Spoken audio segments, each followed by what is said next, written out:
প্রশ্ন হলো, বর্তমান যুদ্ধ পরিস্থিতিতে আমাদের সংকটাপন্ন পরিস্থিতি থেকে উত্তরণের উপায় কি? গুরুত্বপূর্ণ প্রশ্ন। যে যুদ্ধ পরিস্থিতি চলছে এবং যে সংকট গোটা পৃথিবীতে দেখা দিয়েছে, আমরা কঠিন একটা বাস্তবতার মুখোমুখি। আল্লাহ না করুন যদি পরিস্থিতি আরো জটিল হয়, যুদ্ধ যদি আরো দীর্ঘায়িত হয়, পরিস্থিতি যদি আরো খারাপের দিকে যায়, তাহলে সেক্ষেত্রে বিশ্বের অন্যান্য দেশের মতো আমাদের উপরও কঠিন পরিস্থিতি আসাটা অস্বাভাবিক নয়। তো এরকম পরিস্থিতিতে আমাদের কয়েকটা করণীয় আছে।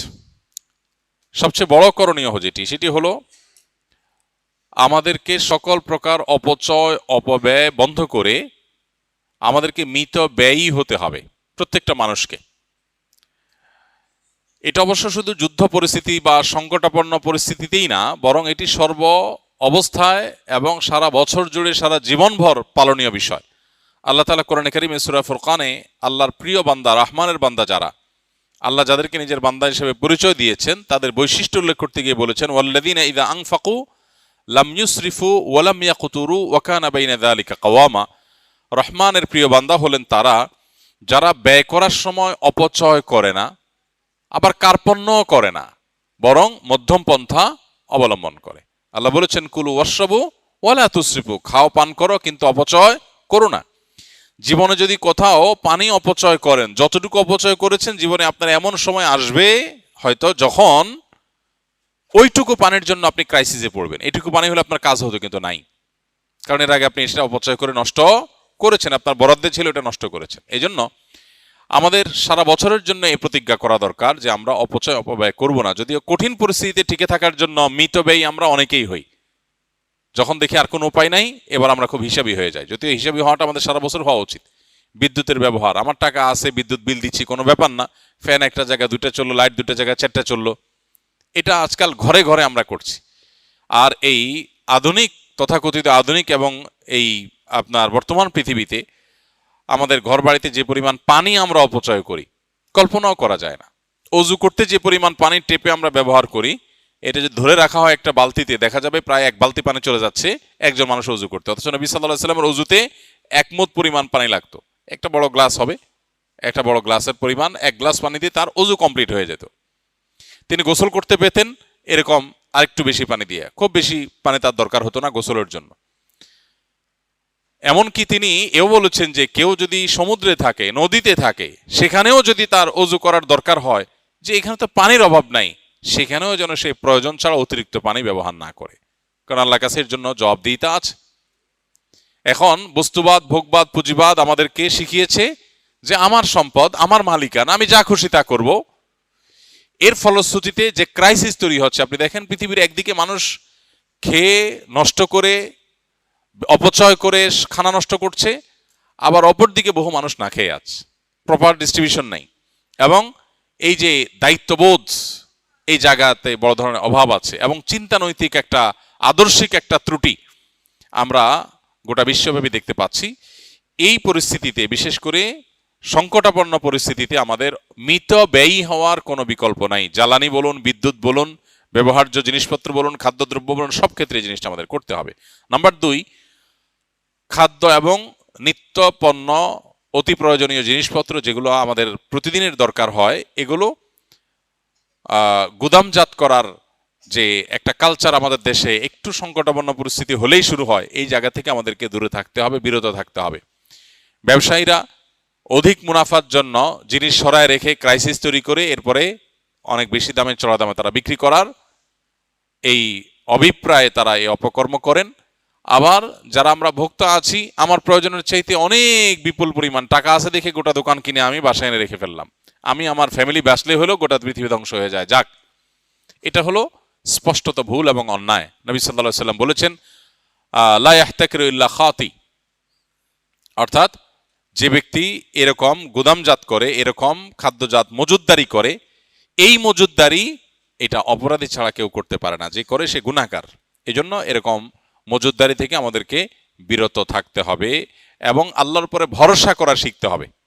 আল্লাহর উপরে ভরসা করা শিখতে হবে, তাহলে ইনশাআল্লাহ সংকটাপন্ন পরিস্থিতিতে আল্লাহ তাআলার রহমত বা অনুগ্রহ পাবো। আপনার জিনিস আপনাকে বাঁচাবে না, কয়দিন বাঁচবেন?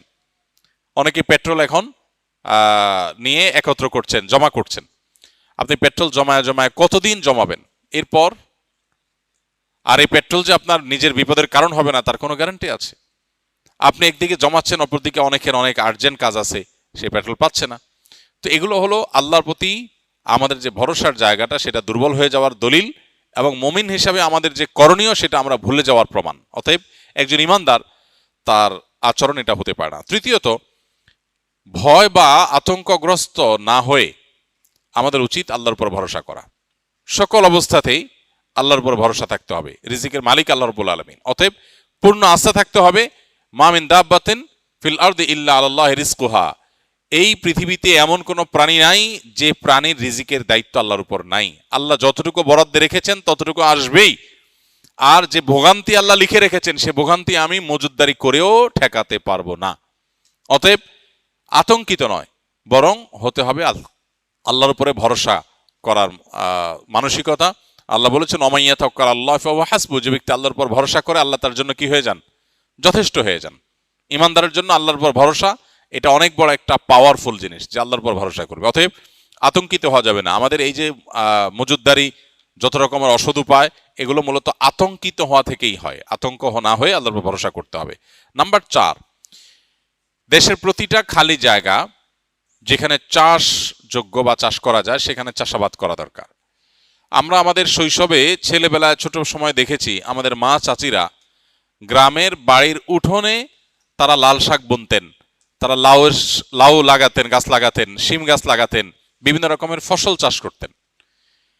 আমি খুব সচেতনভাবে লক্ষ্য করেছি যে এখন সেই গ্রামে সেই বাড়িতেই যাই, সেই মা চাচিরাই আছেন, কিন্তু এখন আর কোনো ঘর বাড়ির সামনে উঠানে খালি জায়গাগুলোতে সেরকম গাছ লাগাতে দেখা যায় না। কারণ এখন সবার কাছে কম বেশি টাকা আছে, ছেলে দেশে বিদেশে থাকে, উপার্জন করে, কেন এগুলো করবে? অনেক ছেলে বাবা মাকে উল্টা নিরুৎসাহিত করে যে কোনো কাজ করবা না, তুমি বসে বসে খাও, আমি এত টাকা করতেছি, কাজ কামাই করছি কেন, তাহলে তুমি কেন কষ্ট করবে?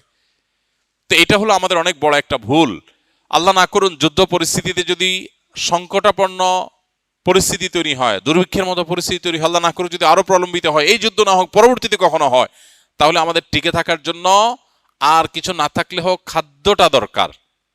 এই খাদ্যটার যোগান, আমরা এখন যে বিদেশি খাদ্যের উপর নির্ভরশীল, আমরা যে এখন বাহিরের যে ফুড এটার উপর নির্ভরশীল, এই নির্ভরশীলতা কমানোর জন্য আমাদের নিজেদের স্বয়ংসম্পূর্ণতা আনার জন্য প্রত্যেকটা মানুষকে তার আশপাশে চাষাবাদ করার অভ্যাস গড়ে তুলতে হবে।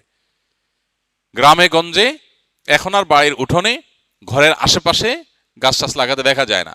আগে এমন চাল খুব কম পাওয়া যেত, এমন ঘর খুব কম পাওয়া যেত যে ঘরের চালে কোনো না কোনো গাছের লতা পাতা এটা নাই। আর এখন আপনি খুঁজে দেখেন 100-র ভিতরে 2-4টাও পাবেন না। এটা দুর্ভাগ্যজনক একটা পরিণতি আমাদের। আমরা পৃথিবীর এই ঝকঝকে আধুনিক বাস্তবতা এটা দেখে আমরা ভুলে গেছি যে আমাদের চাষাবাদ হলো আমাদের বেঁচে থাকার মূল মাধ্যম। আমরা অতিরিক্ত পশ্চিমাদের উপরে ডিপেন্ডেন্ট হয়ে গেছি। আমরা অনেকটাই আপনার আমদানি নির্ভর হয়ে গেছি। আমদানি নির্ভর, গম বন্ধ হয়ে গেলে আমাদের বেকারি বন্ধ হয়ে যাবে, আমাদের রুটি বন্ধ হয়ে যাবে, আমাদের খাবার বন্ধ হয়ে যাবে, শেষ। অতএব এই জায়গা থেকে প্রত্যেকটা মানুষ যদি আমরা সচেতন হই, শুধু এই পরিস্থিতি না, সব সময় চাষাবাদ করা একটা ইবাদত, একটা নেক আমল। চাষাবাদ করা একটা নেক আমল। আপনি সওয়াবের নিয়তে চাষাবাদ করবেন, সওয়াবের নিয়তে চাষাবাদ করবেন। এর আগে আমি বারবার বলেছি, আমরা চাষাবাদ করার চেষ্টা করি, ঢাকায় থেকেও চেষ্টা করি, আলহামদুলিল্লাহ, খেতে করার চেষ্টা করি, শুধু ছাদে না। হ্যাঁ, সবার হয়তো জায়গা নাই, আমার নিজের জায়গাও নাই, আমি আরেকজনের জায়গাতে করতেছি, আমি নিজের জায়গা করছি তা না। তো আপনি আরেকজনের জায়গায় বলে যদি করেন, খুঁজেন, মানসিকতা যদি থাকে, কোনো একটা রাস্তা বের হবে ইনশাআল্লাহ বিদিনিল্লাহ। আর বিশেষ করে গ্রামে গঞ্জে তো আমরা চাইলেই অনেকে করতে পারি। তাহলে এটা চতুর্থ করণীয়। 5 নম্বর হলো তওবা করা, ইস্তেগফার করা আল্লাহ তাআলার কাছে পরিপূর্ণভাবে। আল্লাহ যেন আমাদেরকে এই কঠিন পরিস্থিতিতে রক্ষা করেন। আল্লাহ তাআলা সূরা নূহের মধ্যে বলেছেন, ফাকুলতু আস্তাগফিরু রাব্বাকুম ইন্নাহু কানা গাফফারা ইউরসিলিস সামাআ আলাইকুম মিদরারা ওয়া ইউমদিদুকুম বিআমওয়ালিন ওয়া বানিন ওয়া ইয়াজআল লাকুম জান্নাতিন ওয়া ইয়াজআল লাকুম আনহারা। খুব বেশি ফসল যেন হয়, গাছ ফল ফলাদি যেন হয়, আমাদের রিজিকে বরকত যেন হয়, এটার জন্য ইস্তেগফার করার পরামর্শ দিয়েছেন নূহ আলাইহিস সালাম তার জাতিকে। আল্লাহ কোরআনে সেটা উল্লেখ করেছেন। এজন্য আল্লাহর কাছে ইস্তেগফার এর সুফল, এর অদৃশ্য সুফল আমরা ভোগ করবো ইনশাআল্লাহ আমাদের রিজিকে বরকতের মাধ্যমে। এই জন্য আল্লাহর কাছে ইস্তেগফার এবং দোয়া আমাদের করতে হবে। আল্লাহ তাআলা এই কঠিন পরিস্থিতিতে আমাদের সবাইকে উত্তরণের পথ দেখিয়ে দিন এবং এই কঠিন পরিস্থিতি থেকে বিশ্ববাসী